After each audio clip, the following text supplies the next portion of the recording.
Today on the Music Reel, I've got Michael and Mark with me again, and we're going to talk to you about, as a live music business, what's the easiest way to actually manage your accounts? Now, with this latest lockdown situation, everyone's had to scramble to get their taxes up to date so that they can qualify a job seeker or job keeper.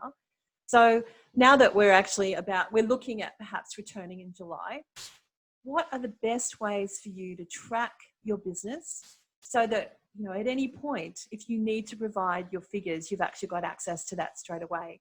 And I think a lot of the challenges we have with artists is not particularly staying on top of their accounts. So we thought we'd talk to you guys today about that and perhaps give you some little tips about making that a bit easier for you. So we might start with Michael.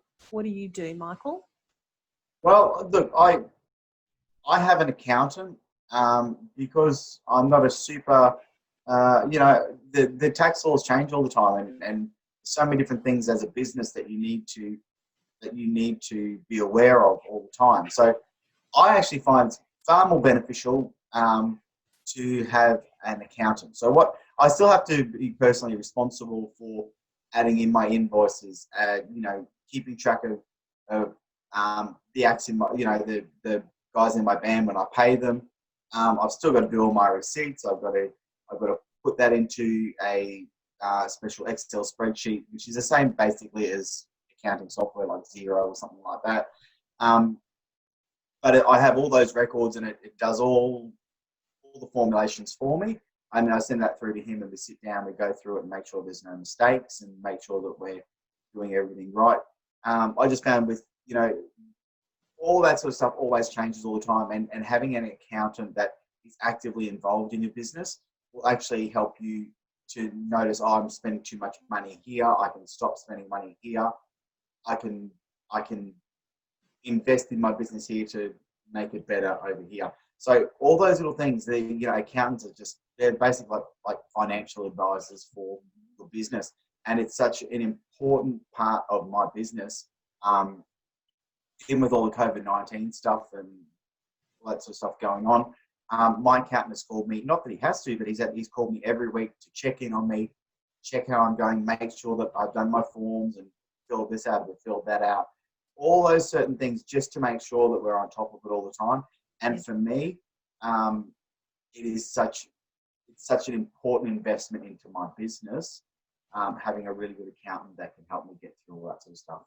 No, that's good. Mark, what do? You don't use Excel. What do you use? No, look, for a long time now, actually since I changed my company over to Proprietary Limited, I've been using Xero, which is much the same as MyOb or any of those other sort of programs. Pretty much the exact same idea as having a really well formulated Excel sheet, except that Zoom or whatever platform you're using actually just make life a lot more easy and a lot more streamlined. What you'll find with Zoom or MyOb, etc., is that your bank statements are actually streamlined into your account, so you've actually got a real-time ratio in front of you of what's coming in, what's going out, where stuff's missing. I find, I think it's about $50 a month. But that said, yet again, that's a tax write-off. And the organisational side for me didn't really come about until I had a product like that under my hands. Just little things like reminders. Hey, this invoice is now, 3 weeks overdue. You might want to have a look into that and chase it up. It's just all those little things that you can very, very easily forget about are sort of reminded to you very quickly. I suppose the benefits of having something like Zoom or MyOb for bigger businesses is just, as we said before, that streamlined compatibility. Most of these things have single touch payroll. So once if you've got 5, 10, people that employees for your company, once that stuff's in the system, it's just a matter of hitting that button once every week and everything goes.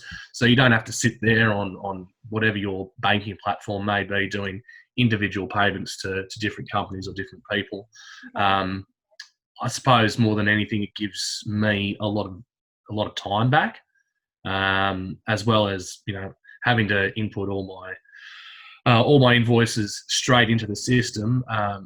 You've just got everything at a glance right in front of you.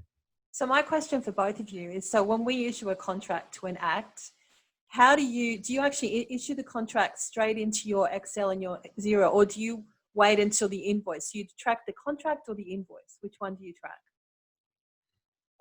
When I obviously, because I play mostly in a band, I have to notify, all my band members to let them know. So we have a Google Calendar that we all use just for all the gigs. So what I'll actually do is I'll actually do up all the gigs for them, and I've got all my calendar there of what's coming up, and then I go and input that straight away, so that for budgeting wise and that sort of thing, I know what I've got coming up, and I'm making sure that I'm not spending more than is coming in and those sort of things as well. So it gives me a chance to make sure that my finances are all sort of matched up, and I'm not going, how much money am I making? I think, I think I got this here and that there. I can see exactly what I've got coming up. Okay, so what do you do, Mark? Do you track by the contract or by the invoice? I'm a little bit different. I'm more off the invoice, but also because running a company, I've got 4 or 5, it could be 4 or 5 gigs a week for different people. So I find for me, the best process for me is to sit down on a Saturday night or a Sunday afternoon, something like that, and just go over the week and do that in one hit. That way it's all, and also when I can check my emails, it's all there in little blocks. So that's just my process. So, the reason why I guess we're asking these questions is because I know there are some like little apps out there, but at the moment it's really hard for an artist to pay money per month for an app, when really you've got the ability to use G Suite, which we'll actually do a video on down the track. You can use that to track every aspect of your music business and either send the Google Sheet or Excel to your accountant, or it can actually import into things like Xero or QuickBooks. So I think what's important for us is to know that you're conscious of a tracking system for your gigs, because there's a lot of agents that we deal with out there that don't necessarily have that, and then it's really hard for them to pay us because there's things can sort of fall between the cracks. So if you can set up a system where you can track everything, you don't lose track of everything. You don't lose things. I think it's far better for your business. So look, thanks, Absolutely. Michael, and thanks, Mark. It's good to give these guys a perspective of different ways of running their accounts. And we will talk to you again very soon. See you later. Bye-bye.